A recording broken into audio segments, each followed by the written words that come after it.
Welcome to the Talk CNY Miniseries Leadership Lessons, presented by Excellus BlueCross BlueShield. Today's guest is someone who is an example of purpose-driven leadership in action.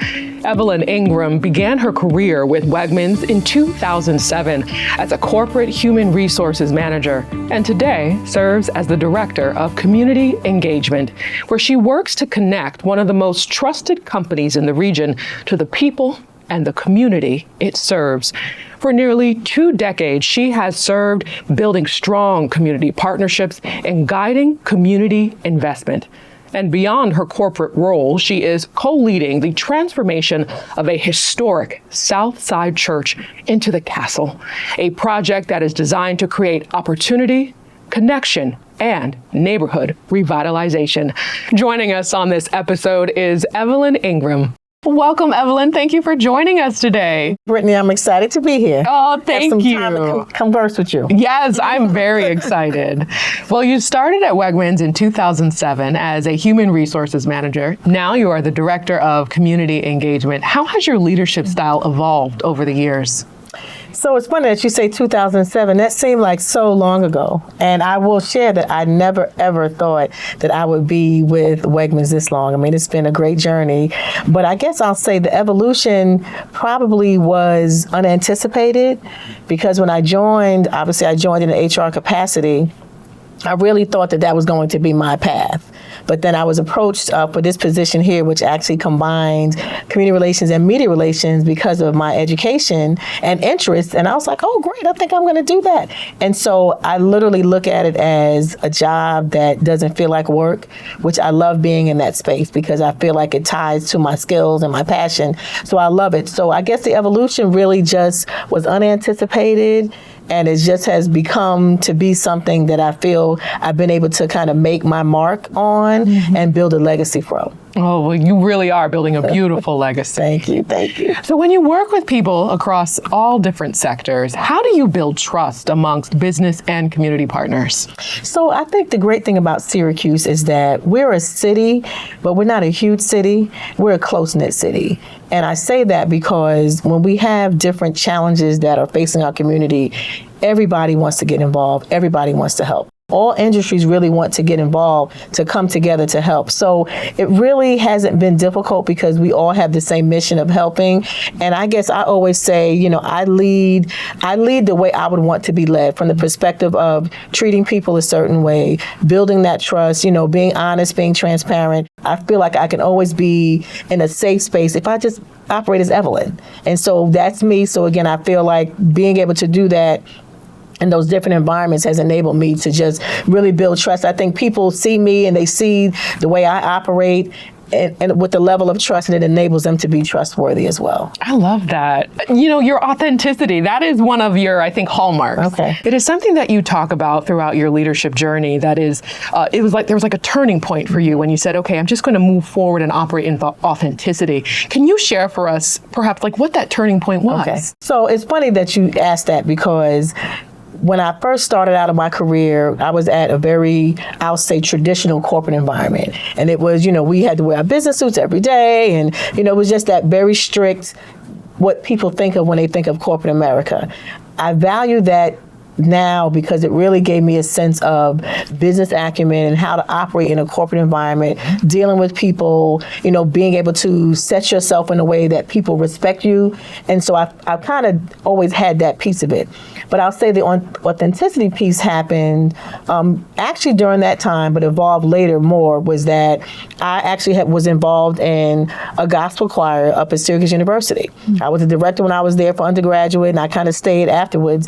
And we were actually having a diversity day at my first company, and they knew I sang in the choir, and they asked me to bring my choir, and my choir came and sang in the auditorium at that company, and I'll never forget it. I realized that that's who I am, that's a part of me, and I was able to share that, in that role. Years later, once I really began to be more confident in my skills, it made me able to feel more comfortable being authentically Evelyn. So it was like, I'm like, you know what? I know I bring a lot value to the workplace. I know I'm an honest person. I know I walk in integrity. I know I'm going to always give, 100% and more. And I'm confident about that. And I want to work for a company that values that. So because of that, it enabled me to just be, you know what, Evelyn, you should be Evelyn, because Evelyn is not a bad person.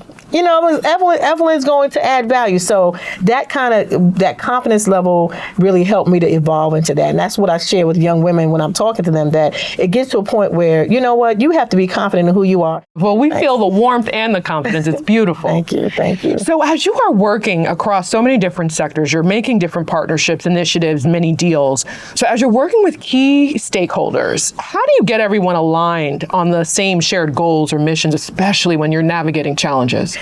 What has happened is that in my role, I'm able to hear from many different organizations, and they know Wegmans has a very, I'll say, community engagement program that does provide resources to a lot of different entities. Mm-hmm. So with that, a lot of the companies reach out to me. And with that, I've been able to build relationships with them. But what it also enables me to do is to recognize that, okay, I'm hearing this organization saying they're doing this.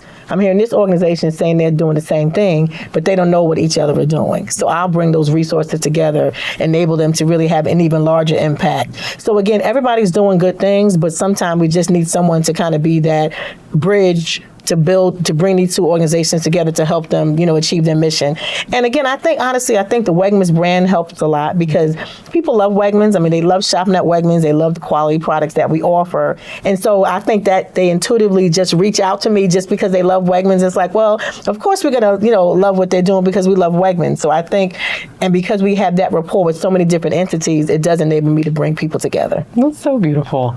Well, you mentioned to me before, you didn't necessarily grow up in Syracuse, but now that you've been here for a number of decades, what inspires you to keep showing up for the people of this community? Coming here from Long Island, undergraduate at Syracuse University, coming for my degree, to get my degree and leave. That was my intention. I wanted to go to some major cities and, just really, I have my degree now. I'm going to go and be in New York City or LA or just major cities. Mm-hmm. And that really wasn't what the plan was for me. So I think that, now Syracuse has become home, and I love it because it really has everything, but people don't always recognize it. Mm-hmm. And I feel like everything, we do have, outdoor, we have beautiful parks and, have some of the best wineries in the country. And cost of living is, very low and comparable to major cities. School system is great. Be able to raise your children and feel that they're in a safe environment. I think sometimes people may take it for granted and always like, oh, it's nothing to do. It's, it may not be exactly what you thought, but there are things to do. And even with that, I've kind of opened myself up to things that I may not historically have been to or go to. But now I'm like, you know what? I enjoy this. I enjoy being able to just interact with the people that I know and see here. So it really has become home. And now when I think about it, I think I've been in Syracuse. I have been in Syracuse longer than I was in Long Island, because I left when I was 18 to come here. And now here I am. I'm not going to say how many years, but many years later. I love it. So Syracuse literally has become home. My son, I'm raising my son here, and he sees the opportunity and what's happening here. So I'm excited to be here, and I plan to stay and continue to grow. It's a beautiful, warm region. I love it. It is. I agree. Warm temperature when we get those great months, but warm from a people perspective. Yes, it really is warm from a people perspective. Right. Mm-hmm. So when you look back over your career, what would you like for your legacy to be? Legacy. I would like for my legacy to be that Evelyn was someone who cared. And not just because she had to, not just because part of her job is, caring for community partners, but just because I knew that the people know that take all of that away, Evelyn is still going to care. And for me, leaving a legacy of caring and compassion, which is what I try to instill in my son as well, I think is important, because you can have all the materialistic things, you can have, all those kind of things that really are intangible, tangible, that kind of will go away, but no one can take away your care. no one can take away your compassion. So just want to continue to be that person. That's what I would want people to think about when they think about me. All right, well, now we're going to go into our rapid fire section. Okay. So this is a fun part of the series where I'm going to ask you a series of questions. Our goal is for you to answer them within 30 seconds or less, and then we'll move on to the next one. Okay. All right, so the first question is, what accomplishment are you most proud of and why? Oh, gee. Okay. Accomplishment I'm most proud of is... it's so many. Of course, my son, I always say that. I'm proud of him and the man he's becoming. But I will say the transition that I made when I was with Go Work for Women Chair for American Heart Association. That was one of those authentically Evelyn kind of situations where I said, I'll be the chair, but I have to be me. And I'll share, long story short, in the midst of everything, when we had our first luncheon under my leadership, it's a room of 800 mostly women. We ended the luncheon, which was, weekday, midday, ended the luncheon doing the electric slide. That's authentic. I love it. I love it. All right, what strengths do you rely on as a leader? So strengths I rely on as a leader would be integrity. I feel like that's important to me, and to work for a company that walks integrity and modeling integrity. So that's important for me. That's key, because I feel like if I can align to your mission and it aligns to my values, then I'll be that even more productive. What habits or routines help you maintain resilience and focus? It's funny. People always say, Evelyn, you do so much. You're always here. You're always there. Do you ever take time for yourself? Yes, I do. I'm very tedious about my self-care, and I make sure that I take care of Evelyn, because I feel like I can't really help you if I can't help myself. So I take those times. It's simple. It could be simple. I love manicures, pedicures, massages. I love that. Sometimes I just want to take time, honestly, and sit on my couch and binge on a Netflix series. And that for me is very rewarding for me, relaxing. So I always make sure that I take time for myself. And I feel like I know when it's at a point where I definitely have to, like, okay, with Evelyn, you're at a point where you got to just take some time. And I make sure I do that. And that's very important to me. And even if I have to schedule it, I make sure that happens. That's beautiful. Yep. Self-care is important. Yep. How do you approach problem solving when faced with challenging situations? I hate operating in an environment where it's just not, and maybe this is just being idealistic of me, but where there's tension, or where things are not going well. That just doesn't feel good to me. So I always try to resolve it if I can. But actually, one of the people who I normally reach out to sometimes to help me is my husband. Chino is very great at just giving guidance and kind of looking at situations in a way to provide a solution. And that's one of the things I really admire about him. And I didn't really know how good he was until I kind of been using some of his advice. I'm like, okay, it's really working. So I really just try to, obviously I reach out to him as I shared, but really also just being transparent. And because again, I hate feeling like, you can't say this, you can say this, you gotta. So I just lay it on the table.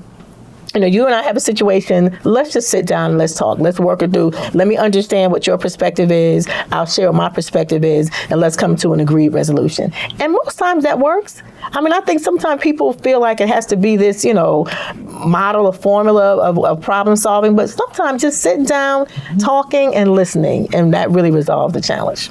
Great approach. That's simple. All right, our last one in this section. How do you set and achieve ambitious goals while maintaining balance? I feel like you should never stop growing. And even though, I've been at Wegmans for, now 19 years, I still want to grow. I still work to grow, even if it's taking on new projects, taking initiative with things that may not necessarily be part of my job responsibility, but will be beneficial to the company. So I think it's important to grow. And I don't think you should ever stop growing. I don't think there's ever somewhere that you've achieved and there's no growth left. I think everybody can grow in some level. So I try to make sure that I keep myself at a point where I'm growing, because when I'm growing, that makes me feel more confident, more passionate about what I'm doing, and more knowledgeable. And that also obviously reflects in the work that I do. So just kind of staying current and staying knowledgeable for me is important. I love it. Well, Evelyn, it has truly been a pleasure. As we prepare to close, my last question for you, if someone is watching at home and they say to themselves, well, I want to make a difference both in the business and community sectors, what would you say to them? What would be your advice? So my advice would be 3 I's, I guess I'll say 3 I's. And the first I is intelligence. Make sure that you are knowledgeable about what your craft is or what your arena is. And knowledgeable doesn't always have to rely or rest just on you solely, but it's being able to use your resources and knowing who you can call to get help, who you can reach out to that may be an expert in certain areas. I think, so use of intelligence, I guess I'll say, so that's the first I. The second I would say is initiative.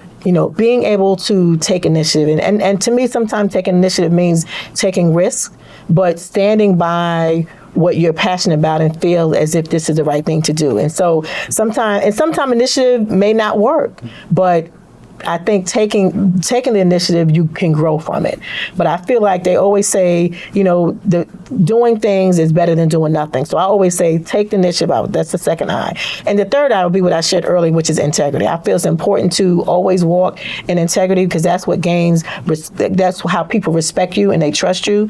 And I feel like working for a company whose values exemplify your own values is important. I've been in situations where a company transitioned their value system and it wasn't in line with me, so I knew it was time for me to make other decisions. So I think being able to be integrity, walk with integrity, so people can respect you, trust you, know your work, and then hopefully a company that you're working for aligns with it as well, but always standing, and that to me also speaks to standing true to yourself, being authentically yourself. And so again, I would say intelligence, initiative, and integrity.